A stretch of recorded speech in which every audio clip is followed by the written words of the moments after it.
Betsy tried to get better at cooking in case she would be asked to make food at the diner. She was still a novice at the cooking skill, but she tried her best.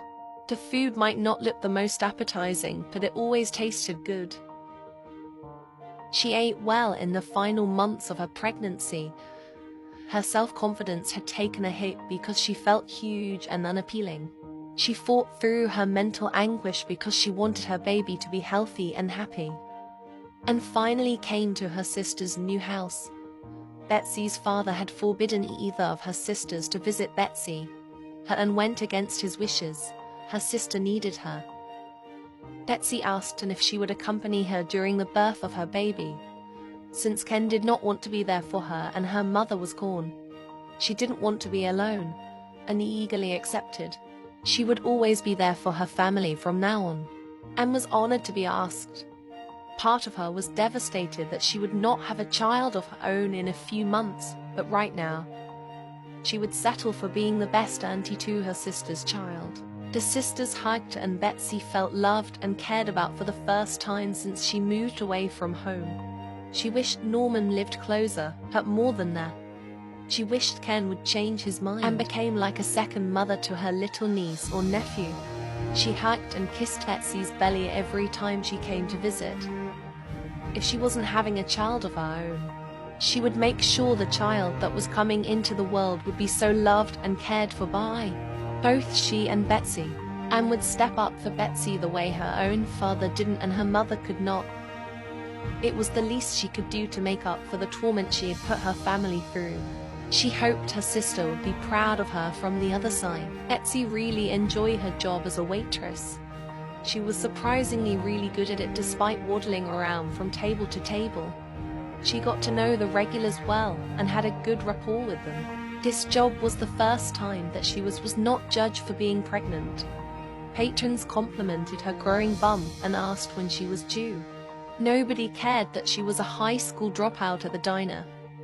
People were warm to her and treated her just like everybody else, and she was grateful. The diner was family, and her boss was also a mother, so she gave Betsy breaks to rehydrate or to rest her feet. She appreciated this small act of kindness. She did really well with the customers who were unsatisfied with the service. She treated them with compassion and understanding and would sometimes comp their meals. They always told her that they would return because of her hospitality. She felt like she finally found somewhere she belonged and found something she excelled in. Her boss had urged her to take a few weeks off before the baby was due, but she declined. She couldn't stand to be in her home by herself. She liked being at the diner more than she liked being at home. She would work until she couldn't anymore. Her patrons began to worry for her the closer she got to her due date. They loved her waiting their table but wanted her to take it easy. Several of her regulars begged to bring her baby in once they were born. Her co-workers dubbed her child their collective diner baby. Betsy felt such camaraderie and warmth at her job. They didn't know how much their kindness meant to her. After Betsy had worked at the diner for 2 months and was days away from her due date, she decided that it would be her last shift before the baby was due. She made sure to clean the place spotless before she went home and prepared for the birth of her baby. She loved this job so much and did not want to take a break to have her baby. She much preferred the hustle and bustle of a shift at the diner to the prospect of changing dirty diapers and waking up in the middle of the night. She feared that she wouldn't be cut out for motherhood. With Betsy's due date quickly approaching, she tried to appreciate how much of an accomplishment it was that her body grew her baby for 9 months. She was absolutely gigantic at this point, but was happy her baby was healthy. She often held her baby bump and tried to guess whether she was having a boy or a girl. She hoped for a boy. From her personal experience, girls were woefully naive and she didn't wish that on her child. Sleep became an impossible task for Betsy. She could never get comfortable and her sleep was restless. When she couldn't sleep, she decided to write Ken letters. She hoped hearing from her and updating him on their baby's kicks would convince him that he made the wrong decision and he would come to live with them. He never responded to the letters, but after sending about 10, one of her letters came back with return to sender. Upon further investigating, Ken and Mary moved out of Willow Creek and did not leave a forwarding address. She would never hear from him again. The stress of finding out that Ken had moved had sent her into labor. She tried to finish her meal. She knew labor could be a long and difficult process, and she needed her strength. The pain from her contractions were excruciating, but the pain from not having Ken there with her hurt even more. She was angry and did not want to have this baby alone. This is not what she signed up for. She was supposed to have a great love story and raise this child in a home with love. It was just her, and she knew she wouldn't be enough for this baby.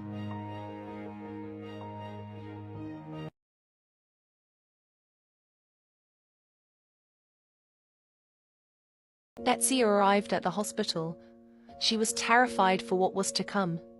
She wasn't even an adult yet, but she was already going through the most trying time in her life. She wished she had her mother to tell her it was going to be all right. The doctor checked on the baby when she first arrived. He examined Betsy and checked to see how dilated she was. She was only 2 centimeters dilated.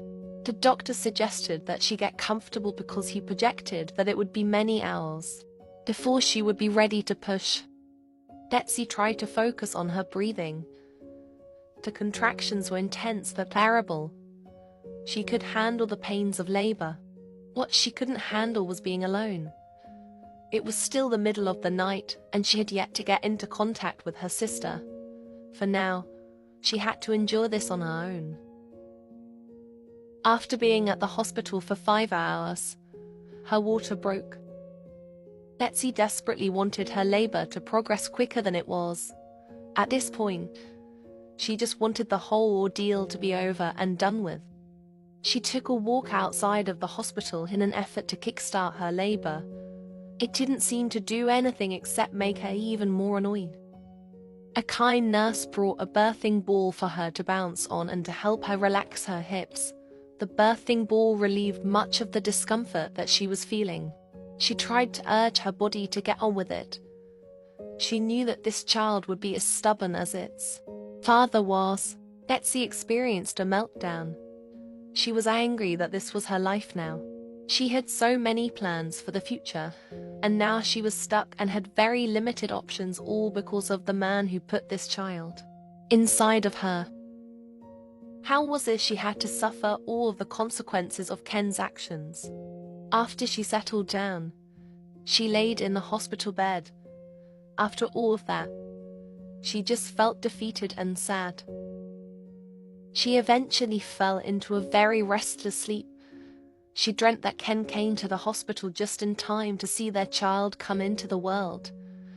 Even if the dream was far-fetched, it brought her comfort. While Betsy was sleeping, her sister finally arrived at her bedside. It took a long time to get there because Matthew had intercepted the call from the hospital and tried to hide it from her. Seeing her sister in labor was very triggering for Anne. She would have been having her own child in a few months if she had made a different decision. Maybe in a different life, she would have made a great mother, but she would settle on being a great auntie.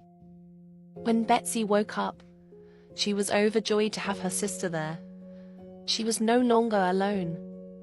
Her contractions were beginning to get more intense and closer together, and suggested that they sway together in hopes to progress her labor even more. The swaying did help alleviate the contraction pains, and it comforted her to be held by her big sister.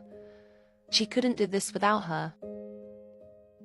The doctor returned to Betsy's room to once again check on how dilated she was. It had been over 8 hours, and she was only 5 centimeters dilated. She was frustrated and exhausted. The doctor also checked her heart rate and glucose levels.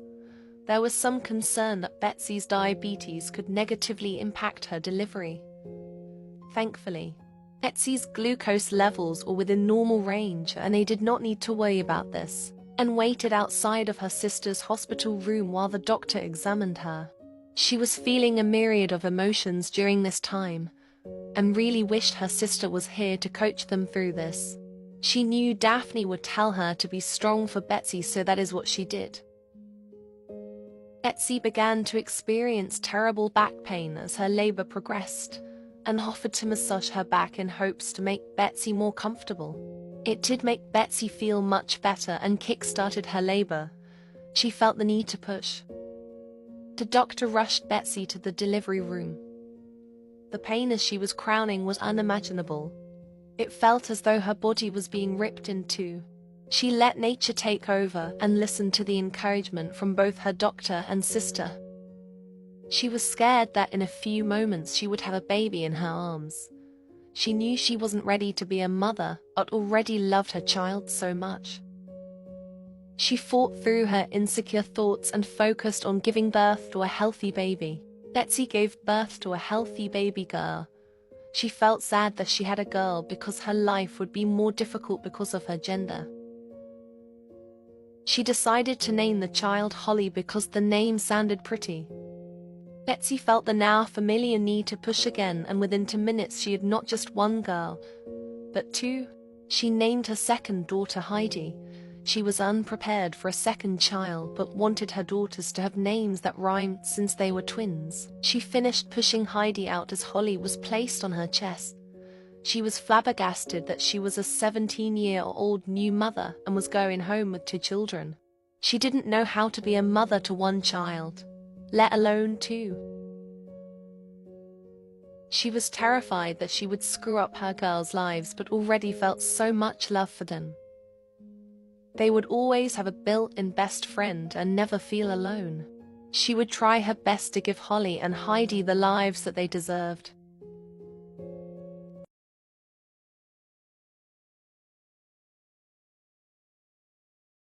As newborns, Holly and Heidi were identical. In an effort to tell them apart, Betsy dressed Holly in pink and Heidi in purple. Betsy did not produce enough breast milk to sustain both of her girls, so she had to supplement with formula.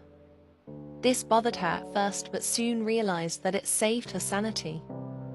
She was already sleep-deprived, but having to feed 2 children with her body would have meant she never slept because they wanted to eat at different times.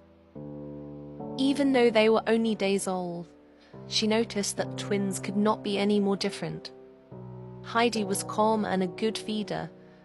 She slept longer than her sister did. She didn't want to pick a favorite of her girls, but Heidi was an easier baby. Betsy tried to sleep when she could. She was absolutely exhausted during every second of the day. She was never able to sleep for long. She was woken usually within an hour of sleeping by a child crying for her. Holly was usually the one to wake her from her sleep. She needed constant attention and didn't like to be put down. Betsy loved her girls but felt drained by Holly's constant need to be held. Betsy was overwhelmed by motherhood. She wasn't even an adult yet and had to care for 2 children. She would often sit on the floor in front of her girls and cry with them. She didn't know how she was going to do this on her own. Her feelings of longing for Ken turned to hatred and anger. He left her with 2 children to raise on her own, while he received no repercussions for doing so. She continued to try to sleep for more than an hour at a time for 2 weeks but was never successful. She desperately needed help. Her dishes were piling up because she didn't have time to clean. All of her energy was spent making sure that her girls were fed and loved. She didn't have enough hands or hours of the day to get anything done. Eventually, Betsy couldn't take it anymore. She had to let Holly cry it out if she was going to survive motherhood. She went out to the couch and tried to sleep. Both her kids were fed and changed so they could cry for a few hours so she could sleep. And checked in on her sister and nieces. She had kept her distance for the first 2 weeks because she didn't want to have her. Her sister needed to learn how to be a mother. Betsy begged her sister to move in with her. She was in over her head with the twins. She had no help and she was utterly exhausted. She would let and live there rent-free for as long as she wanted so Betsy could return to work at the diner and get some much-needed space away from her children. She felt like she was going crazy from exhaustion. She wept and felt like a terrible mother for even asking her sister, and was blessed to be asked. She had secretly hoped her sister would. Her uncles had been staying with them since the fire and her home felt crowded. She would happily sleep on the couch and help take care of her nieces. She reassured her sister that having two newborns would be a lot for anyone to handle and she was doing a good job. There was nothing wrong with asking for help, and was a natural with the twins. She was even able to console Holly, who was otherwise inconsolable, and felt like her life finally had purpose. She had struggled to find meaning in life since Freddie's treatment, but she finally found two little meanings of life right in front of her, and held her sister in her arms and allowed her to fall asleep on her shoulder. Her poor sister was so exhausted that she fell asleep immediately. She was proud of her for trying her best to be a good mom to her twins. Once Betsy was out, and moved her to lay on her bed so she could get uninterrupted sleep for the first time since her girls were born, and changed the twins' dirty diapers and easily pacified them. They were likely high-strung and cranky because their mother was also that way, and was calm and easygoing with the girls. She cooked her sister a nice meal so she had more energy to be the great mom she was destined to be. Betsy had the best mother growing up, and she knew her little sister would follow in Daphne's footsteps. She just needed a little guidance. The transition into motherhood wasn't easy for everyone, especially not a 17-year-old girl. Betsy and then decided that it was best for Betsy to return to work as soon as possible. She needed to return to the diner for her own sanity. Betsy loved her daughters more than anything in the world, but right now she needed balance. She was overwhelmed with this adjustment and needed some semblance of normalcy, like waiting tables at the din. She would miss her girls while she was out of the house, and knew that the breaks from them would help her to adjust better and ultimately be a better mother to them. They deserved the best, and right now that was their out being home with them the majority of the day. Betsy felt alive again the moment she stepped back in the diner. The fast-paced work was just what she needed to feel like herself again. Her regulars congratulated her on having twins and complimented her ability to bounce back so quickly after giving birth. She took out the trash and watched as their cook completed his final shift. They would be getting a brand new chef very soon. Coffee became Betsy's lifeline. She was still incredibly tired from the twins waking up in the middle of the night, but having her sister there to lighten the load had saved her. She didn't think she would have survived much longer without help. She felt so happy to be able to have a job to go to during the day. She made money for her girls and was better able to care for them because of that separation. Having adult interaction during the day really saved her sanity. She felt insane trying to talk to her girls and them not being able to respond. She was looking forward to them growing up.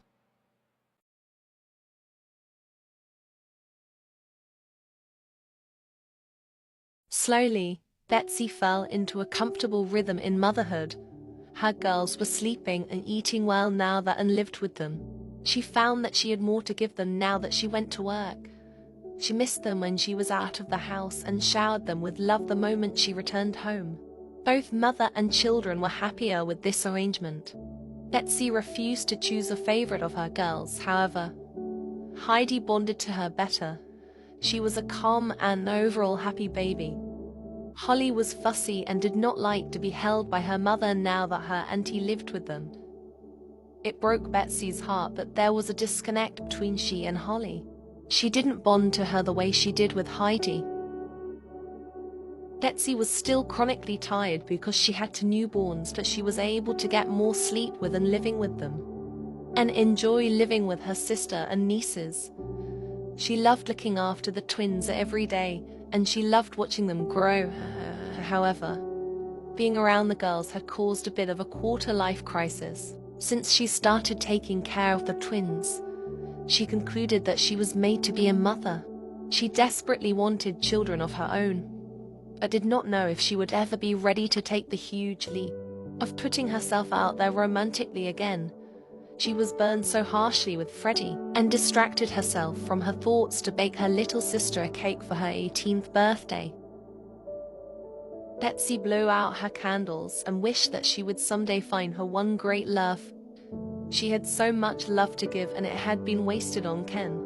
She wanted a man that would accept her girls like their own children. She knew it was wishful thinking. Betsy's young adult trait is that she is moody. Her young adult aspiration is to have successful lineage. She wanted her girls to grow up to be successful and have the opportunities that she didn't. After turning 18, Betsy fell into a brief depression. Normal kids her age were graduating high school and going to college, but she was raising two children without a father and working at a diner. She had wished for so much more for herself. She got over her depressed mood quickly after she started her shift. Waiting tables at the diner was a good distraction for her. Their new cook, Matthias, was incredible at his job. He was an amazing chef, and business had boomed since he started cooking for them. Betsy and Matthias got along extremely well. He was easy to talk to and always tried to put a smile on her face if she was having a bad day. Betsy sometimes made excuses to come back into the kitchen area just so she could talk to Matthias or be in his presence. He had only been working at the diner for a few weeks, and yet Betsy had already developed a crush on him. He made her feel beautiful and like a normal girl her age, which was hard to come by nowadays for her. They were friends, and that was exactly what Betsy needed right now. She did not need to waste energy on a silly crush. The twins aged into infants. Betsy was both sad and relieved to have the girls growing into another life stage.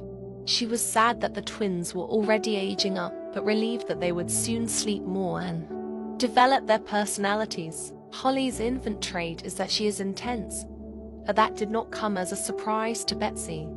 Heidi was 2 minutes younger than Holly, so she would always do everything second. Heidi's infant trait is calm, which also did not surprise Betsy. The twins were so big now, but were still difficult to tell apart. Holly's signature color would always be pink, and Heidi's would be purple. One day after the diner had closed, it was just Matthias and Betsy closing up.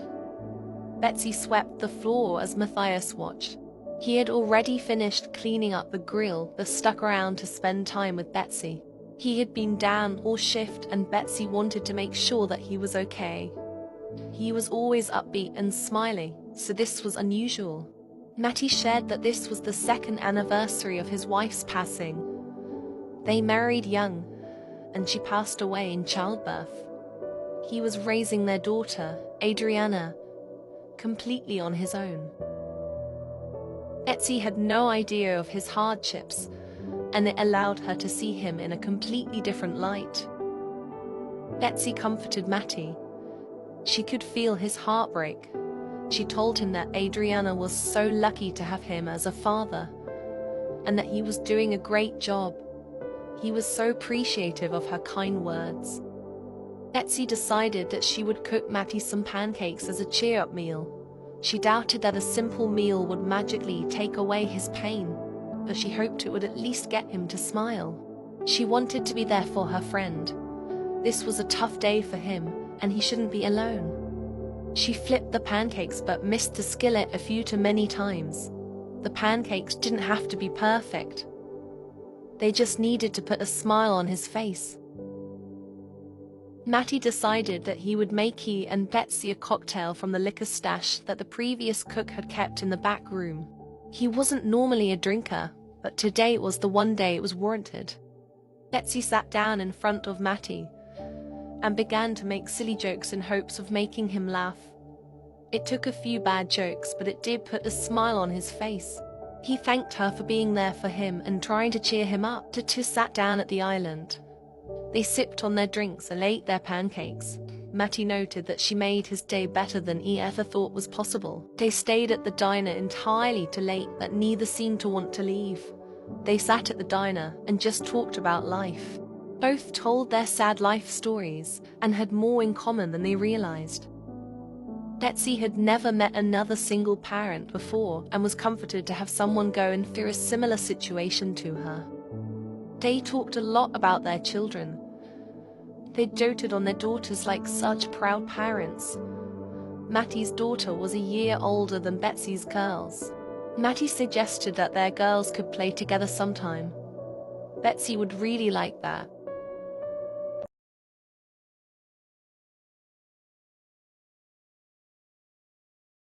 After that one night in the diner alone together on the anniversary of Mattie's wife's demise, Betsy's crush on him continued to blossom. They continued to be close friends that spoke every day at work and would call each other on the phone on days that they didn't work. Betsy was content with this for a little while, but she quickly realized she wanted more with Mattie. One day after work, Betsy blurted out that she might have feelings for Mattie. He was shocked that she felt this way and wasn't sure if he was ready to move on from his late wife. However, he too had felt growing feelings for Betsy in the months since meeting. Betsy understood that Mattie needed to go slow and would take things at his pace. The jukebox was still playing, so Mattie suggested that they dance together. Betsy basked in the feeling of being in Mattie's arms. She had been lonely for so long and missed being caressed in a loving way. She was falling fast and hard for Mattie despite every fiber in her being telling her it was a bad idea. She didn't want to get her heart broken again like what happened with Ken, but she felt safe with Mattie, like she could trust him with her heart. After their dance was over, Betsy caressed Mattie's cheek and told him that she had been looking for a guy like him her whole life. Mattie whispered to Betsy to kiss him. Betsy did not hesitate in grabbing the back of Mattie's head and pulling his lips to hers. The kiss was unlike anything she had ever experienced before. It was like everything fell into place the moment their lips touched.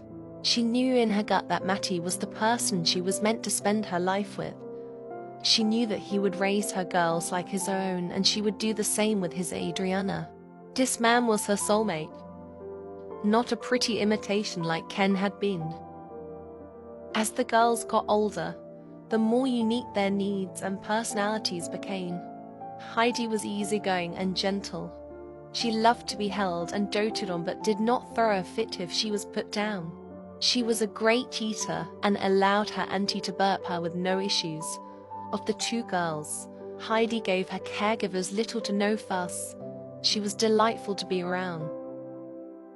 Holly, on the other hand, was never satisfied. She did not like to be held but was angry when she was put down. She did not like affection, but became very jealous and territorial when her auntie gave attention. To her sister, she was hard to please. Holly also gave much grief when eating. She did not like to be burped, so she would get frequent stomach aches and fuss for hours, and often felt drained after caring for Holly. Even though she loved the infant so much and tried so hard to help Holly reach her milestones, but she was a stubborn child.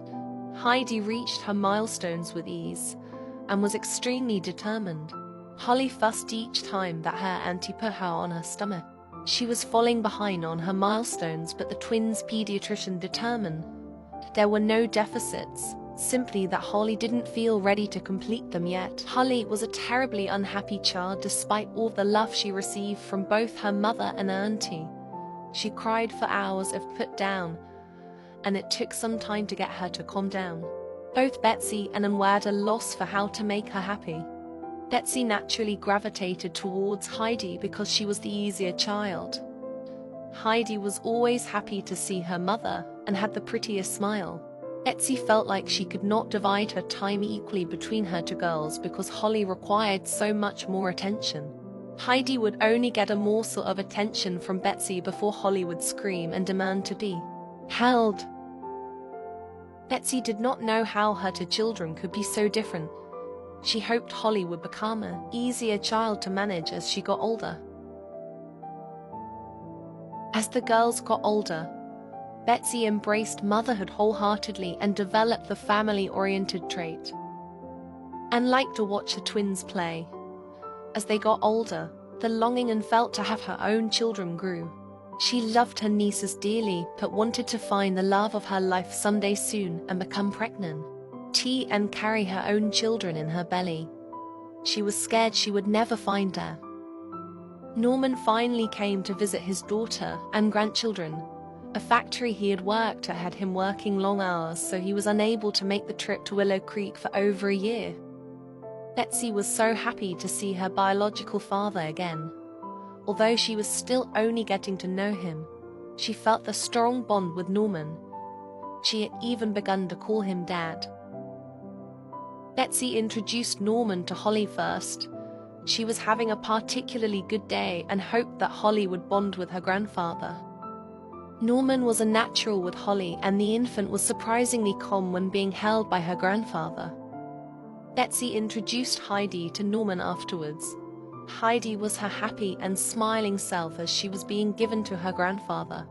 Norman felt so blessed to be meeting both of his grandchildren. They were beautiful and each had unique personalities. He never thought he would not only have a relationship with his daughter, but now his granddaughters.